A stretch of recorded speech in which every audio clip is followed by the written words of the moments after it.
என்னை விட்டுருங்க சேது, என்னை விட்டுரு தம்பி, மாமா என்னை விட்டுருங்க விட்டுருங்க அப்படின்னு ஈஸ்வரி புலம்பி கதறி துடிக்கிறதுக்கான ப்ரொடிக்ஷன் தாங்க இப்போ பார்க்க போகிறோம். என் அன்பான இனிய உறவுகளுக்கு வணக்கங்க. வீடியோக்குள்ளே போகிறதுக்கு முன்னாடி உங்கள் பொண்ணான கையால் ஒரு லைக்கை போட்டு சப்ஸ்கிரைப் பண்ணாதவங்க சப்ஸ்கிரைப் பண்ணி நம்ம சேனலுக்கு ஒரு ஆதரவு கொடுத்து ஹைக் பண்ணிடுங்க ஃப்ரெண்ட்ஸ். இப்போ அப்போ தான் சொல்லிடுது, ராஜாங்க நீ தாயா இந்த வீட்டுக்கே ஆணி வேறு, நீ என்னையா சொல்ல போகிற, நீ சொல்கிறதான் எல்லாம் அப்படின்னு சொல்லிட்டு எல்லா ஒட்டுமொத்ததையும் ராஜாங்க தலையில் கொடுத்துட்றாங்க.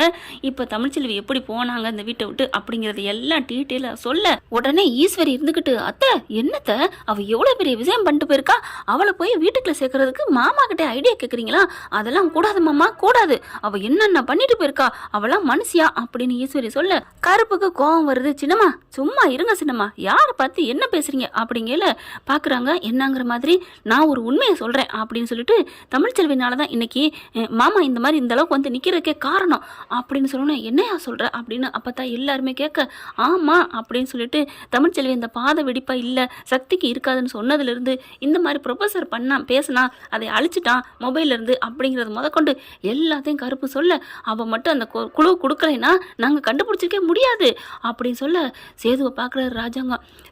சேது என்னப்பா சொல்ற, கருப்பு சொல்றது உண்மையா அப்படிங்கல, உண்மையை சொன்னா என்ன, ஆமாப்பா ஆமா அப்படின்னு தலையை மட்டும் லைட்டா அசைக்க, ஏன் சேது உண்மையை உரைக்க சொல்லணுப்பா, யாரா இருந்தா என்னப்பா, நமக்கு உதவி எவ்வளோ பெரிய உதவி பண்ணியிருக்கா, இன்னைக்கு இப்போ இந்த அளவுக்கு வந்து அப்பா நிற்கிறாருன்னா அதுக்கு தமிழ்ச்செல்வி கொடுத்ததுனால தானே, அவன் மட்டும் அந்த ஐடியா கொடுக்கலன்னா அந்த குழு கொடுக்கலன்னா என்னப்பா பண்ணியிருக்க முடியும் அப்படின்னு கருப்பு சொன்னோன்னே ஈஸ்வரி பார்க்குது, ஐயோ இது எல்லாத்துக்கும் அவதான் காரணமா, இருந்துங்க எடுத்தா இங்கே இல்லாமையும் கெடுத்துட்டாலே, அம்மா என்னம்மா பெரியப்பா ஏதோ நீ யோசிக்கிறாரே அப்படின்னு பேச, இருடி என்ன பண்ணுதுன்னு பாப்பா, நீ ஏதாவது சொல்லுமா, ஏய் நான் சொல்லாத்தே குறுக்க பாஞ்சிராடி இந்த உங்க ஒப்பத்தாக்காரி அப்படின்னு நீங்கள் பேசிகிட்டு இருக்க.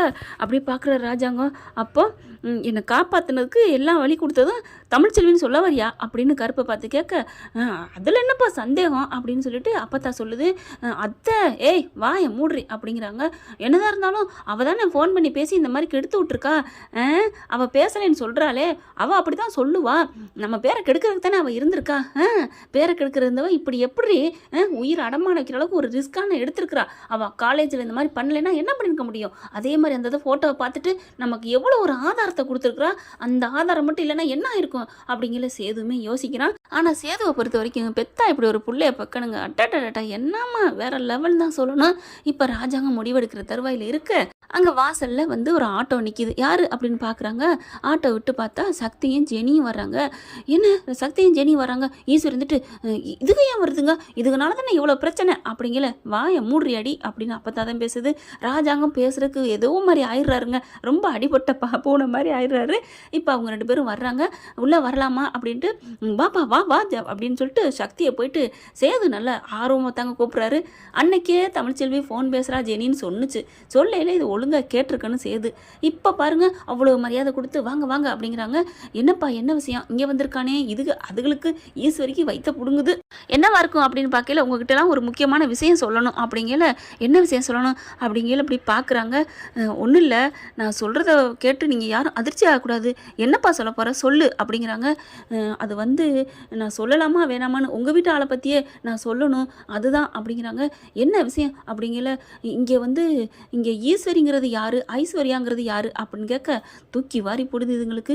ஏப்பா என்னப்பா சொல்கிற, எதுக்கு அப்படிங்கல, அவங்க இங்கே இருக்காங்களா, ஏன்னா அவங்கள பற்றி தான் நான் சொல்ல போகிறேன், அதை சொல்லிவிட்டு அதுக்கப்புறம் ஏதாவது நீ பயப்படாமல் சொல்லு, என்ன சொல்ல போகிற, ஈஸ்வரி உடனே டேய் என்னடா சொல்ல போகிற அப்படின்னு சொன்னோன்னே, ஓ அப்போ நீங்கள் தான் ஈஸ்வரியா அப்படின்னு ஒரு தெனாவட்டா கெத்தா சக்தி பேச, என்னவே இவ்வளோ ஆணவமாக பேசுகிறானேன்னு நடுக்க வருது ஈஸ்வரிக்கு.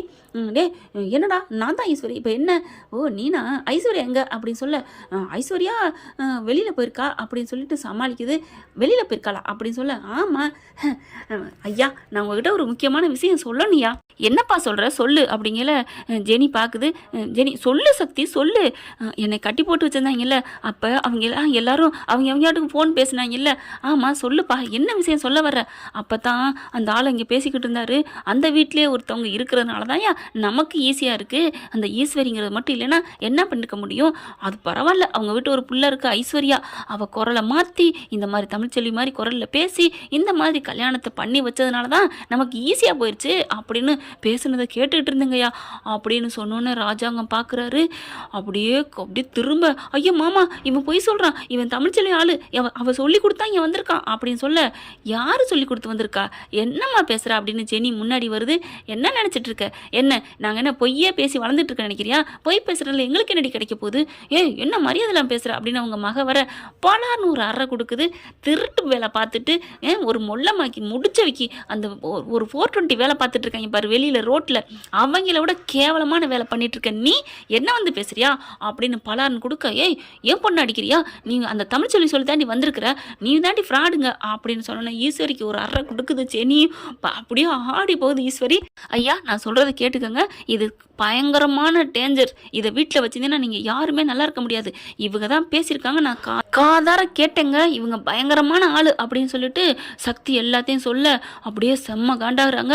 ஒரு நிமிஷம் இவங்க இருக்கக்கூடாது அப்படின்னு சொல்லிட்டு அப்போ தான் என்ன பண்ணுது, கிளம்புகடி அப்படின்னு சொல்ல, இல்லத்த இவ சும்மா சொல்கிறான் அப்படின்னு சொல்ல, அந்த தமிழ் தான் ஏதோ சொல்லி அனுப்பியிருக்கா, என்னை நம்புங்க அப்படின்னு புருஷன்ட்ட போய் காலில் விழுகுது. என்னங்க என்னை நம்புங்க, நான் அப்படிலாம் பண்ணலங்க, மாமாவுக்கு இப்படி துரோகம் பண்ணுவேனா அப்படின்னு சொல்லி முடியோட பிடிச்சி தூக்குறாருங்க. சன்னாசி தூக்கி ஏண்டி நீ பண்ணியிருப்ப, உன்னை பற்றி எனக்கு தெரியாது, ஆத்தாளு மைனை சேர்ந்து என்னென்ன பண்ணியிருப்பீங்க, இதில் உன் பையனுக்கு ஏதாவது கூட்டு இருக்கா, ஐயோ அவனுக்கு இதுக்கு எந்த சம்மந்தம் இல்லைங்க, ஓ அப்போ உனக்கு மட்டும்தான் சம்மந்தமா, ஐயோ வாயை விட்டு வளரட்டுமே அப்படின்னு ஈஸ்வரி நினைக்குது. இதுக்கு நடுவில் இந்த பக்கத்து பார்த்தீங்கன்னா தமிழ்ச்செல்வி வெளியில் வராங்க, காலேஜ் முடிச்சு. அங்கே எப்படித்தான் எல்லாருக்கும் தெரியுமா, கும்பல் அப்படியே கூடிடுதுங்க. அவங்க ஆளாளுக்கு பேச ஆரம்பிக்கிறாங்க, மைக் எடுக்கிறாங்க, பத்திரிக்கை ப்ரெஸ் எல்லாருமே வந்துட்டு கேள்வி கேட்குறாங்க. உங்கள் மாமனார் இந்த மாதிரி குற்றவாளி இல்லைன்னு வெளியில் வந்துட்டாங்க, இதை பற்றி நீங்கள் என்ன நினைக்கிறீங்க அப்படின்னு கேட்க, நான் என்னங்க நினைக்கிறது, நான் ஒன்றும் நினைக்கல அப்படிங்கிறாங்க.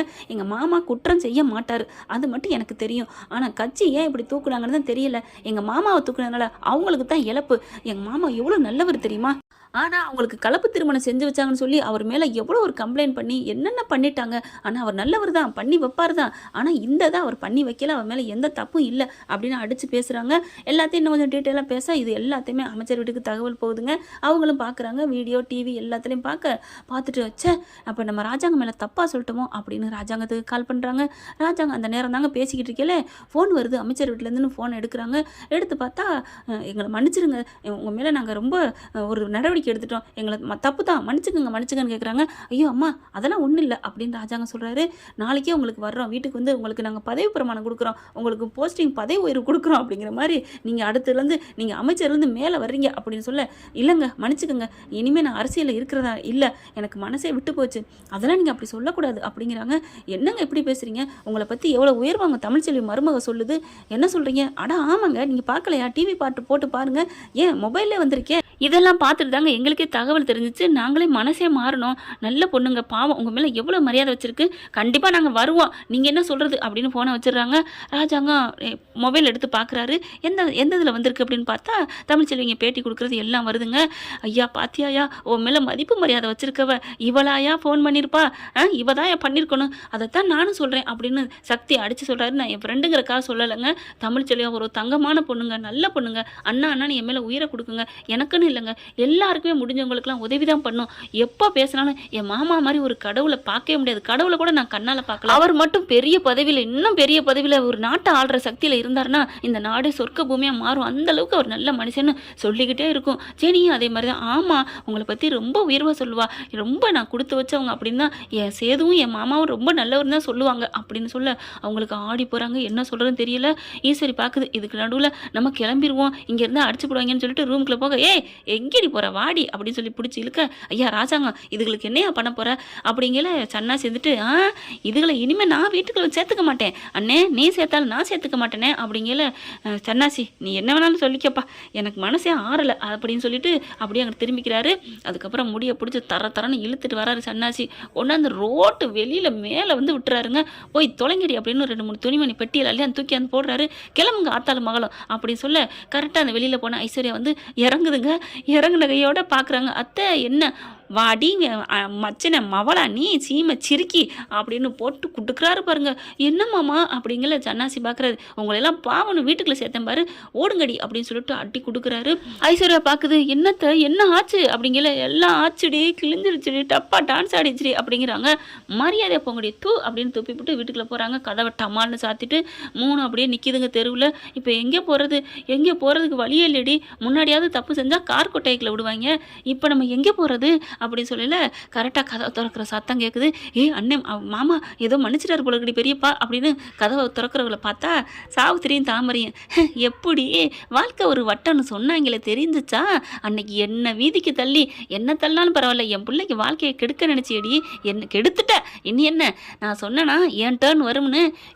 ரொம்ப பீத்திக்காதடி, நீ என்ன பண்ணிவிட்ட, நீ ஒன்றும் பண்ணி நாங்கள் வரல, அதனால் எங்களுக்கு ஒன்றும் கவலை இல்லை. ஐயோ எப்படிம்மா இதுக்கெல்லாம் இப்படி பேசுதுங்க, கீழே விழுந்து மண் ஓட்டலைங்குதுங்க. நாங்கள் பண்ணா எங்கள் வீட்டாளுங்க பண்ணா என்னடி, நீ நடுத்தருக்கு வந்த இல்லடி அப்படின்னு சொல்ல. உடனே சித்திரை வந்துட்டு நிறுத்தடி, உன் கையால் தள்ளி நீயா ஏதாவது பண்ணி எங்களை தள்ளி விட்டுருந்தீங்கன்னா நீ ஜெயிச்சிட்டேன்னு அர்த்தம். இப்போ நீ தோத்துட்டு தான், நாங்கள் வெளில போகிறவங்க அப்படி இருக்க மாட்டோம்டி. ஏன்னா நீ போயிட்டு திரும்பி வரலையா, அது மாதிரி நானும் வருவேண்டி. உங்களவுக்கு நான் பண்ணலடி. என்ன பண்ணலை, சேது மேலே பழி போடலை, வரலை. அது நான் பிறந்தவன்னு ஏற்றுக்கிட்டாங்க, உன்னை ஏற்றுக்குவாங்களா என்ன? உடனே சித்ரா வந்துட்டு நான் பிறந்தவ தானடி, என்ன ஏற்றுப்பாங்க, அப்படியே நான் எங்கள் அம்மா கூட்டிக்குவேன் அப்படின்னு கொஞ்சம் கூட இதுங்க வருத்தமே இல்லாமல் பேசிட்டு அங்கேருந்து கிளம்புதுங்க. 2 நாளில் சொல்லலைன்னா 3 நாளில் சொல்லு அப்படிங்கிற மாதிரி. இன்னைக்கு இல்லைன்னா நாளைக்கு இந்த வீட்டுக்குள்ளே வருவான் அப்படின்னு போகுதுங்க. சாம்பார் சாதம் இல்லைன்னா ரசம் சாதம் அப்படின்னு போகுதுங்க. வடிவேல் சொன்ன டைலாக் தான் வந்துச்சு. திரிசா இல்லைன்னா நயன்தாரா அப்படின்னு வேணாம், அது எதுக்கு சொல்லிக்கிட்டு அப்படின்னு விட்டாச்சுங்க. இப்போ ராஜாங்க என்ன பண்ணுறாரு, இப்போ என்ன அப்பதான் எப்பா அந்த மகாலட்சுமியா நம்ம வீட்டு வயிற்று புள்ளத்தாச்சு, என்னையா பண்ணலாம் அப்படிங்கிற சக்தியும் ஜெனியும். என்ன செய்யுது, நீங்கள் இப்படிலாம் பண்ணலாமா, தமிழ்ச்செல்வி கூட நீங்கள் இத்தனை வருஷம் வாழ்ந்துருக்கீங்க, அவள் எப்படிப்பட்டவன்னு உங்களுக்கு தெரியாது அப்படின்னு அடித்து பேசுகிறாங்க. பார்க்குறாரு, இப்போ ஒரு நிமிஷம் கூட இங்கே இருக்கக்கூடாது, கிளம்புங்க அப்படின்னு எல்லாரும் கிளம்புறாங்க. ராஜாங்க வேகமாக வண்டியை கட்டிட்டு கிளம்புறாருங்க, மருமகளை கூட்டியே தீரணும்னு. ஏன்னா தான் வெளியில் வர்றதுக்கும் தமிழ்ச்செல்வி தான் காரணம், அவன் மேலே எந்த தப்பு இல்லைங்கிறதும் காரணம் தெரிஞ்சிருச்சு. இப்போ அமைச்சரமாகவே ஃபோன் பண்ணி பேசிட்டாங்க இல்லையா, அதனால் எல்லாம் சேர்த்து அப்பத்தாவும் சொல்லுது, நம்ம வயிற்றுல புள்ள இருக்குது, புள்ளத்தாச்சி, நம்ம வீட்டு மகாலட்சுமி நம்ம வீட்டில் தான் இருக்கணும் அப்படின்னு சொல்லிட்டு வேகமாக கிளம்புறாங்க. முப்பாத்தா வந்து என்ன சொன்னிச்சு, அந்த பொண்ணு உன் வீட்டில் இருக்கிற வரைக்கும் உனக்கு நல்லதுன்னு சொன்னிச்சா, அதனால தாங்க கிளம்பி போகிறாங்க. அங்கே தமிழ்ச்செல்வி பார்த்தீங்கன்னா வீட்டுக்கு போயிட்டு அம்மா அப்பா உங்களுக்கு ஒரு சந்தோஷமான செய்தி அப்படின்னு எல்லாத்துட்டையும் சந்தோஷமாக சொல்லுதுங்க. அவங்களும் ரொம்ப சந்தோஷப்பட்டுக்கிறாங்க. எப்படியோடி நீ மனசுக்குள்ள குற்ற உணர்வாக இருந்த, உன்னால ஒரு காரணம், அதாவது அப்பாவால் அப்படி ஆயிடுச்சே இப்படி ஆயிடுச்சேன்னு நீ புலம்பி தள்ளுன, இப்போ மாமனார் வெளியில் வந்துட்டாரு, இனி உனக்கு கவலை இல்லை அப்படின்னு சொல்கிறாங்க. இவங்கெல்லாம் போகிறதுக்கும் அவங்க காலேஜ் முடிஞ்சு வந்து பேசிக்கிட்டு இருக்கிறதுக்கும் கரெக்டாக இருக்குங்க. எல்லாத்தையும் கேட்டுக்கிட்டு இருக்குதுங்க. என் மாமா வெளில வந்துட்டாருமா, எனக்கு அது போதுமா, நம்ம பண்ணாத தப்புக்கு மாமா இப்படி தண்டனை அணிவிக்கிறாரே, நம்மளால தானே நான் ரொம்ப இருந்தேம்மா, மனசே சரியில்லாமல் இருந்தேம்மா அப்படின்னு சொல்லல. ஏண்டி இப்போதான் நீ உன் மேலே எந்த தப்பு இல்லைன்னு தெரிஞ்சிருச்சுல, அவங்க கூப்பிட்டா நீ போவியாடி? நான் எப்படிமா போவேன், அவர் என்னம்மா ஊரில் யார் வேணாலும் நம்மளை என்ன வேணாலும் சந்தேகப்படலாம், கட்டின புருஷன் சந்தேகப்படலாமா, அப்படி சந்தேகப்பட்ட மனுஷன் கூட நான் எப்படிமா வாழுவேன், அப்புறம் எப்படி என்னடி பண்ண போகிறேன், பரவாயில்லம்மா என் பிள்ளையோட நான் வாழ்ந்துட்டு போகிறேன் கடைசி காலம் வரைக்கும் அப்படின்னு சொல்ல. அப்படிலாம் சொல்லாதம்மா அப்படின்னு குரல். திரும்பி பார்த்தா ராஜாங்க அப்பத்தான் எல்லாரும் இருக்காங்க. எல்லாரையும் பார்த்தோன்னே வாங்க சம்மந்தி வாங்கய்யா வாங்கம்மா, அவங்க அம்மாவும் அப்பாவும் அப்படி வரவேற்கிறாங்க. ஆனால் தமிழ் மட்டும் ரூம்குள்ளே போகும்போது அப்போ திறந்துட்டு வேகமாக நில்லுடி அப்படின்னு பிடிச்சி இழுக்குது. எங்கடி போகிற அப்படி சொல்ல. இல்லம்மாச்சி நான் போகிறேன், என்னை விடுங்க. என்னடி உன் மாமனார் வந்திருக்காருடி அப்படிங்கல. அப்போ தாங்க மாமனாரை பார்க்குது. ஐயோ மாமா வாங்க, அதாவது அவங்க கண்ணுக்கு சேது தாங்க முதல்ல தெரிஞ்சிருக்கு. சேதை பார்த்தோன்னே தலை தெரிக்க போயிருக்காங்க. அப்புறமா வாங்க மாமா வாங்க அப்படி சொல்லி கூப்பிட. ஏம்மா என்னை வான்னு கூட கூப்பிடக்கு அந்தளவுக்கு நான் கேவலமாக போயிட்டேன்னா, நான் ஜெயிலுக்கு போயிட்டேன்னா, ஐயோ மாமா அப்படிலாம் சொல்லாதீங்க, என்னை மன்னிச்சிருங்க அப்படின்னு காலில் விழுகிறாங்க. சேச்சே நீ விழுகக்கூடாது, நீ எங்கள் வீட்டு சாமிம்மா அப்படின்னு சொல்லிட்டு அப்படியே தலையை தடவி கொடுக்குறாங்க. என்னை மன்னிச்சிருமா, என் குடும்பம் பண்ணதுக்கு. பரவாயில்ல மாமா இருக்கட்டும், என் சேது பண்ணதுக்கும் என்னை மன்னிச்சிரு. ஐயோ நான் அதை பற்றிலாம் ஒன்றும் நினைக்கல மாமா, நான் எதுவும் நினைக்கல வாங்க அப்படின்னு சொல்லி வீட்டுக்குள்ள எல்லாரையும் கூப்பிட்டு உட்கார வைக்கிறாங்க. உடனே ஓடி போயிட்டு எல்லாத்துக்கும் டீ போட சொல்கிறாங்க. வேணாம் அப்படின்னு சொல்லிட்டு தண்ணி மட்டும் கொடுங்கன்னு வாங்கி குடிக்கிறாங்க. அதுக்கப்புறம் அப்படி தேடுது. யாரம்மா தேடுற அப்படிங்கல. ஒன்றும் இல்லை அப்படின்னு தமிழ் தலையை குனிய. நீ யாரை தேடுன்னு தெரியுது, எல்லாரும் வந்திருக்குமே, அந்த என் சின்ன மருமகளை மட்டும் காணுமேன்னு பார்க்குறியா அப்படின்னு சொல்ல. இனிமே அவள் எனக்கு எதுக்கு, அவ என்னென்ன தப்பு பண்ணியிருக்கா தெரியுமா அப்படின்னு சொல்ல, என்ன பார்த்தா என்ன வச்சு சொல்கிறீங்க அப்படிங்கிற நடந்ததெல்லாம் சொல்கிறாங்க. நான் நினச்சேன், எனக்கு என்னமோ தெரிஞ்சிச்சு அவங்க தான் பண்ணியிருக்கணும், அந்த ஐஸ்வர்யா பல குரலில் பேசுவா அப்படின்னு அடித்து சொல்கிறாங்க. அவங்க தங்கச்சியும் என்னம்மா சொல்கிற, ஆமாம்மாம்மா அவள் அன்னைக்கே எல்லாரோட குரல்லையும் அவள் பேசுனா, நான் கேட்டேன் அப்படின்னு சொல்ல, இது ஏமா நீ அன்னைக்கே சொல்லலை, சொல்லியிருந்தா மட்டும் அப்படியே நீங்கள் நிதானமாக கேட்டிருப்பீங்க பாருங்க அப்படின்னு தமிழ் சொல்ல, அப்படி பார்க்குறாங்க. இல்லை தமிழ், என்கிட்ட பேசவும் கூடாது, என் பேரையும் சொல்லக்கூடாது. மாமா உங்களுக்காக மட்டும்தான் இந்த மதிப்பு மரியாதை கொடுத்து நான் பேசிக்கிட்டு இருக்கேன், இங்கே யாரும் நிற்க வேணாம், வெளில போக சொல்லுங்க அப்படின்னு சொல்ல, சேதுவை பார்க்குற ராஜாங்கம் அப்படி கண் அசைச்சோன்னே அப்போ மயனும் வெளில போயிடுறாங்க. இங்கே பாருங்க மாமா, என்னை மன்னிச்சிருங்க நான் அப்படி பேசுனதுக்கு. இல்லைப்பா நீ பேசுனது தப்பே இல்லைப்பா, நீ எந்த தப்புமே பண்ணாமல் நீ தண்டனை அடிச்சுட்டு வந்திருக்க, நான் எப்படி உன்னை தப்பாக நினைப்பேன் அப்படிங்கிறாரு. அதுக்கப்புறம் எல்லாரும் பார்க்குறாங்களா, என்னடா இன்னும் நிற்கிறாங்களேன்னு பார்க்குறியா அப்படின்னு கேட்க, ஐயோ அப்படிலாம் இல்லை மாமா, நாங்கள் இங்கே இருக்கலாம்ல அப்படிங்கல. இருங்க மாமா, நான் ஏன் வேணான்னு சொல்ல போகிறேன் அப்படின்னு சொல்ல, இல்லை நாங்கள் இங்கே தான் இனிமேல் இருப்போம்.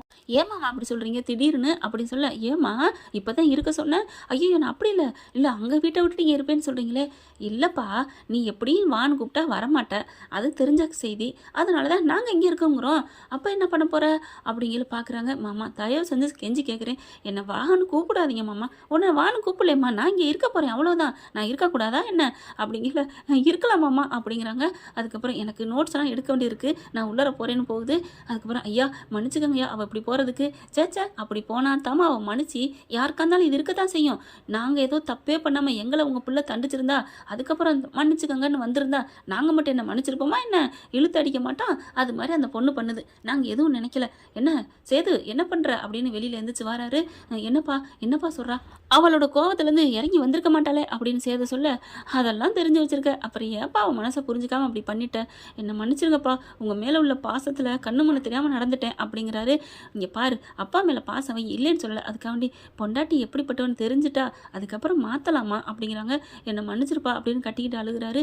இப்போ அவள் உன் மேலே செம்ம கோவத்தில் இருக்கா, அதனால் நீ போயிரு, நாங்கள் எல்லாம் இருக்கிறோம், அவள் மனசை மாற்றிட்டு வந்தா என் தமிழ்ச்செல்வி மருமகளோட தான் வருவோம் போதுமா அப்படிங்கிறாங்க.